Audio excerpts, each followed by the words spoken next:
हज़ूर, आपके पास कोई हज़रत मुस्लिम मौद रज़ी ताला अन्हो की कोई ख़ास यादें हैं जो आप हमें बता सकते हैं? ख़ास यादें? हाँ जी। मैं 15 साल का था जब उनकी वफ़ात हो गई थी। जी जी। लेकिन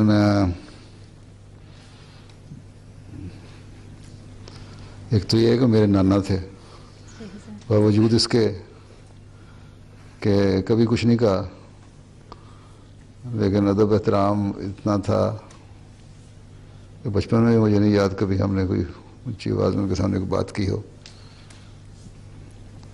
और मजाक कर लिया करते थे कभी कभी बचपन में वो हमारे से बच्चों से।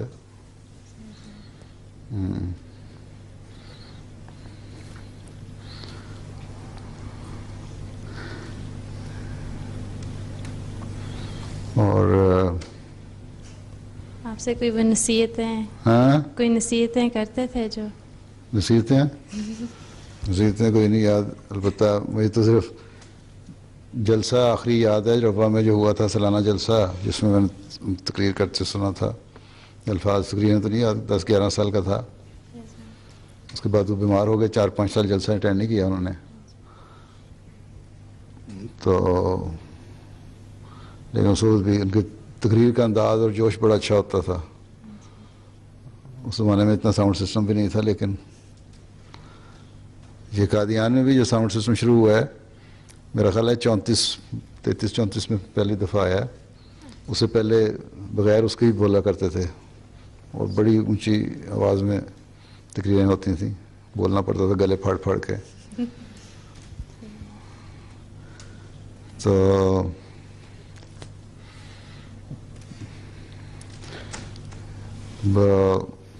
हम घर वाले भी, उनके बच्चे भी और हम छोटे बच्चे भी जो मिलने जाते थे, तो उनके घर में ऊपर एक कमरा होता था बड़ा, मेरा ख्याल है तकरीबन यहाँ से लेके उस एंड तक लंबा एक कमरा था, जिसमें सारे मिलने वाले इर्द गिर्द बैठे होते थे या खड़े होते थे और उसकी फसानी टहलते रहते थे और फिर बातें भी करते रहते, सवाल पूछते रहते थे, किसी से बात कर ली हैं यहाँ से लेके वहाँ तक। घर में भी ना उनको ये था कि जो वक्त मिले टहलते टहलते दुआएं भी पढ़ते जाते थे, बातें भी करते जाते थे।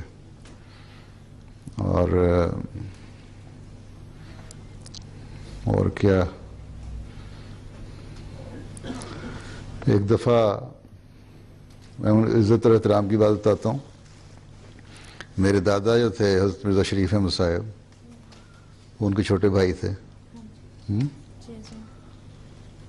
और एक दफ़ा मुझे साथ ले गए, वो मैं छोटा था, 9 साल या 10 साल का, तो मुझे साथ ले गए कि हज़रत खलीफा सानी को मिलने जाना है, सुबह का वक्त था। तो जब उनके घर पहुँचे कसरे खिलाफत में, तो वो नीचे खड़े हो गए, मुझे कहा कि ऊपर जाओ, तुम जाके बता के आओ कि मैं मिलने आ रहा हूँ, इजाज़त लेके आओ।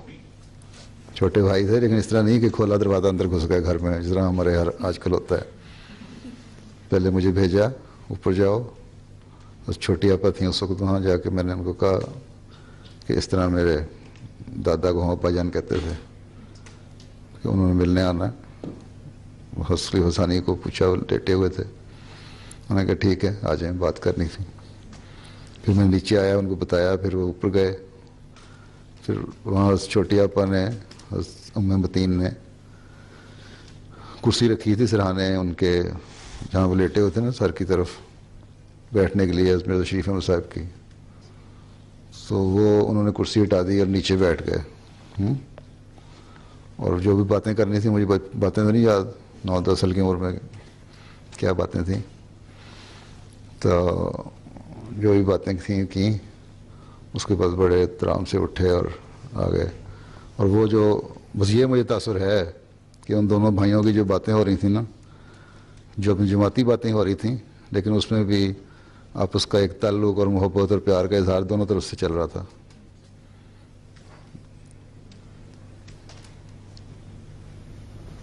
तो एक ये बात याद है।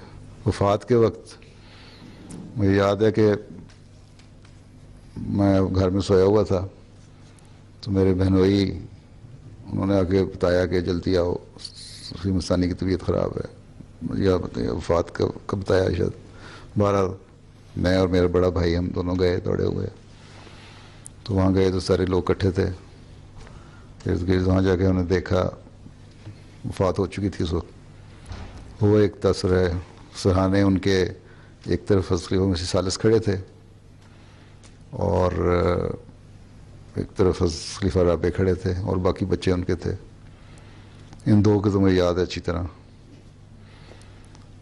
तो उसके बाद वो एक बड़ा धचका था जमात में, क्योंकि 52 साल की खिलाफती उनकी है, 1914 से लेके 1965 तक हैं। और जो लंबी बीमारी चली ये भी अल्लाह ताला ने जमात को तैयार किया था उसको बर्दाश्त करने के लिए, क्योंकि इतना लंबा अरसा किसी से अटैचमेंट हो जाए फिर तो कबूल करना बड़ा मुश्किल हो जाता है ना। तो फिर इंतखाब खिलाफत हुआ मस्जिद मुबारक में रात के वक्त इशा के बाद, मुझे याद है। फिर अगले दिन जी शाम को जनाजा हुआ। तो ये फ़िलहाल तो इतना याद आया मुझे। जज़ाकल्लाह।